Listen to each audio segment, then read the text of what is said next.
샬롬. 오늘 또 하나님의 은혜와 평강이 여러분 가운데 함께하기를 축복합니다. 오늘도 묵상의 말씀을 통해서 나에게 주시는 하나님의 음성을 듣는 은혜로운 시간이 되기를 축복합니다. 이 시간 하나님께서 우리에게 허락해 주신 말씀은 마가복음 12장 1절에서 12절 말씀입니다. 예수께서 그들에게 비유로 말씀하기 시작하셨다. 어떤 사람이 포도원을 일구어서 울타리를 치고 포도즙을 짜는 확을 파고 망대를 세웠다. 그리고 그것을 농부들에게 세로 주고 멀리 떠났다. 때가 되어서 주인은 농부들에게서 포도원 소출의 얼마를 받으려고 한 종을 농부들에게 보냈다. 그런데 그들은 그 종을 잡아서 때리고 빈손으로 돌려보냈다. 주인이 다시 다른 종을 농부들에게 보냈다. 그랬더니 그들은 그 종의 머리를 때리고 그를 능욕하였다. 주인은 또 다른 종을 농부들에게 보냈더니 그들은 그 종을 죽였다. 그래서 또 다른 종을 많이 보냈는데 더러는 때리고 더러는 죽였다. 이제 주인에게는 단 한 사람, 곧 사랑하는 아들이 남아 있었다. 마지막으로 그 아들을 그들에게 보내며 말하기를 그들이 내 아들이야 존중하겠지 하였다. 그러나 그 농부들은 서로 말하였다. 이 사람은 상속자다. 그를 죽여버리자. 그러면 유산은 우리의 차지가 될 것이다. 그러면서 그들은 그를 잡아서 죽이고 포도원 바깥에다가 내던졌다. 그러니 포도원 주인이 어떻게 하겠느냐? 그는 와서 농부들을 죽이고 포도원을 다른 사람들에게 줄 것이다. 너희는 성경에서 이런 말씀을 읽어보지 못하였느냐? 집을 짓는 사람이 버린 돌이 집 모퉁이의 머릿돌이 되었다. 이것은 주님께서 하신 일이요. 우리 눈에는 놀랍게 보인다. 그들은 이 비유가 자기들을 겨냥하여 하신 말씀인 줄 알아차리고 예수를 잡으려고 하였다. 그러나 그들은 무리를 두려워하여 예수를 그대로 두고 떠나갔다. 아멘. 예수님께서 성전에 올라가셨을 때 대제사장들과 짜고 성전 안에서 장사하는 사람들의 상을 예수님이 둘러엎으시면서 내 집은 만민이 기도하는 집인데 너희가 강도의 서구를 만들었다고 야단을 칩니다. 이를 보고 있던 대제사장과 율법학자들은 자기들의 이익이 사라져버릴까 두려워서 예수님을 어떻게 없애버릴까 방도를 찾기를 시작합니다. 예수님의 말씀도 혁명적이었고 또 그 말씀에 따라 그들은 자기들의 위치가 흔들리는 두려움을 느끼고 있었던 것입니다. 이들이 예수님께 도대체 당신이 무슨 권한으로 이런 일을 하느냐고 물었을 때 예수님이 대답하시는 대신 예화를 하나 말씀하시는 것이 오늘 본문의 말씀입니다. 그래서 오늘 1절 말씀에 보면 예수께서 그들에게 비유를 말씀하기 시작하셨다 그랬죠. 어떤 사람이 포도원을 일구어서 울타리를 치고 포도즙을 짜는 확을 파고 망대를 세웠다. 그리고 그것을 농부들에게 세로 주고 멀리 떠났다. 한 주인이 포도원을 잘 만들고 울타리도 망대도 세우고 잘 세워서 농부들에게 그걸 세로 주고 자신은 멀리 타국으로 떠나게 됩니다. 얼마 후에 포도원 수확철이 돼서 이 주인이 세로 얼마를 받기 위해서 종을 보내게 됩니다. 그래서 오늘 2절 말씀이죠. 때가 되어서 주인은 농부들에게서 포도원 소출의 얼마를 받으려고 한 종을 농부들에게 보냈다 그랬어요.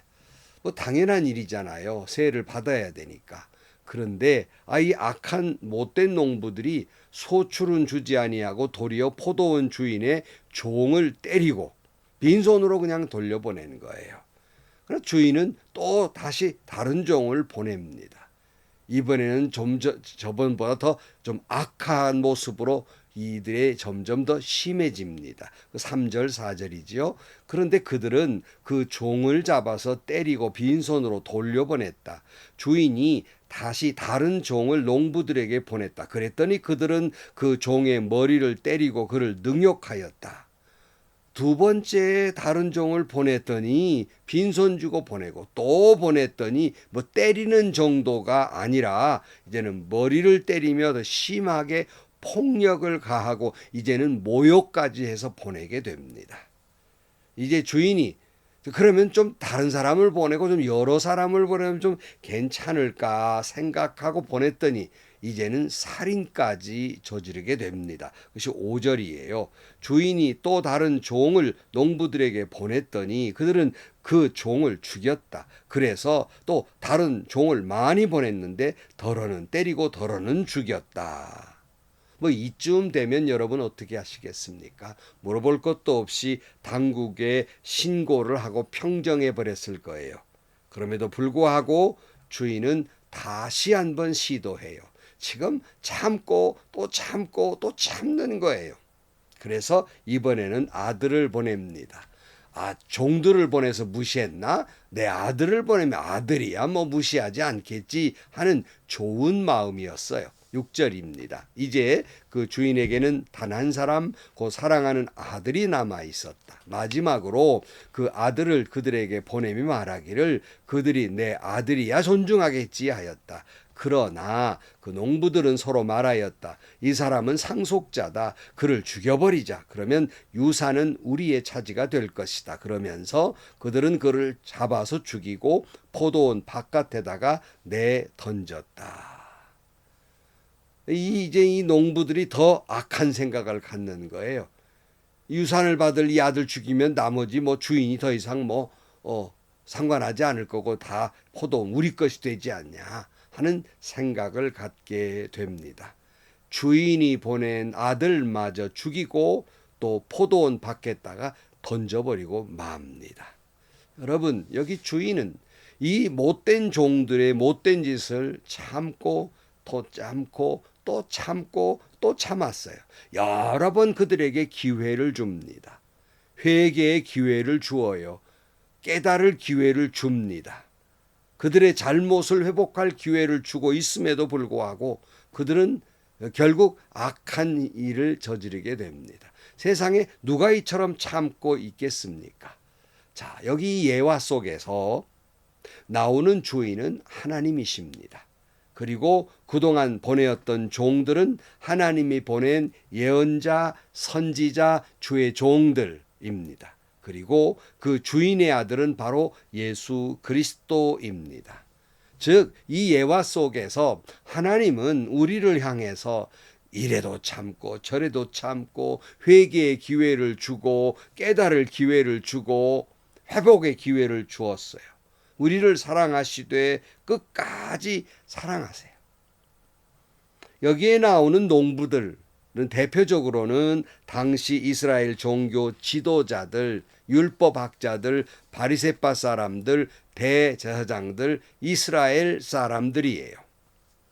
여러분 하나님은 아담과 하와의 죄로 말미암아 우리에게 죄가 들어왔을 때 하나님은 참으셨어요. 또 이스라엘이 바벨탑을 쌓고 하나님처럼 되려 할 때도 참았어요. 이스라엘 백성들이 하나님의 말씀을 무시할 때도 참으셨어요. 그리고 회개하라. 그러지 않으면 심판이 있을 것이라고 말씀하고 이 말씀을 전할 선지자도 예언자도 주의 종도 보냈어요. 그랬더니 때리고 욕하고 모욕하고 심지어 죽이고 톱으로 켜 죽이고 돌로 던져 죽이고 그래도 하나님은 참으셨어요. 그래도 내 아들 보내면 괜찮겠지? 예수님을 이 땅에 보내셨어요. 그래도 예수님을 결국 십자가에 못 박혀 죽이려 하고 있는 것입니다. 그러면 주인이 어떻게 하겠느냐는 겁니다. 결국 주인 되신 하나님이 직접 심판하셔서 농부들을 죽이고 포도원을 다른 사람들에게 줄 것이라고 말씀하고 있는 거예요. 그것이 9절입니다. 그러니 포도원 주인이 어떻게 하겠느냐? 그는 와서 농부들을 죽이고 포도원을 다른 사람들에게 줄 것이다. 너희는 성경에서 이런 말씀도 읽어보지 못하였느냐? 집을 짓는 사람이 버린 돌이 집 모퉁이의 머릿돌이 되었다. 이것은 주님께서 하신 일이요 우리 눈에는 놀랍게 보인다. 그랬어요. 여러분 여기 보면 집을 짓는 사람이 버린 돌, 예수님을 말하는데 누가 버려요? 당시의 종교 지도자들 이스라엘 사람들이 예수님을 버려버린 거예요. 그러나 예수님은 모퉁이의 머릿돌이 되셨다라고 말씀하고 있는 겁니다. 그런데 이 소리를 가만히 듣고 있던 당시 종교 지도자들이 가만히 듣고 보니까 자기들을 비유해서 한 말과 같거든요. 그러니까 자기들을 심판할 것이라고 말씀하고 있는 거거든요. 12절이에요. 그들은 이 비유가 자기들을 겨냥하여 하신 말씀인 줄을 알아차리고 예수를 잡으려고 하였다. 그러나 그들은 무리를 두려워하여 예수를 그대로 두고 떠났다. 그랬어요. 여러분 지금 이 말씀을 가만히 들으면서 그건 뭐 당시 종교 지도자들에게 하신 말씀이겠구나. 이 정도 깨달으면 조금 더 부족해요. 좀 더 깨닫는 건 이들처럼 이것이 오늘 나를 향해서 나를 비유하고 계시구나. 이 말씀을 듣는 여러분들을 향해서 비유로 말씀하시는 거예요. 좀 깨달을 줄 알아야 됩니다. 어떤 사람이 그런 말 하더라고. 요즘 난가라는 말이 유행한다 그래요. 난가 무슨 말이냐면 난가 대통령감이 난가 그런다는 거예요. 그래서 여기저기 대통령이 되겠다고 나오는데 여러분 이 비유의 말씀을 듣고 정말 난가해야 돼요. 그 종교 리더자들이 난가.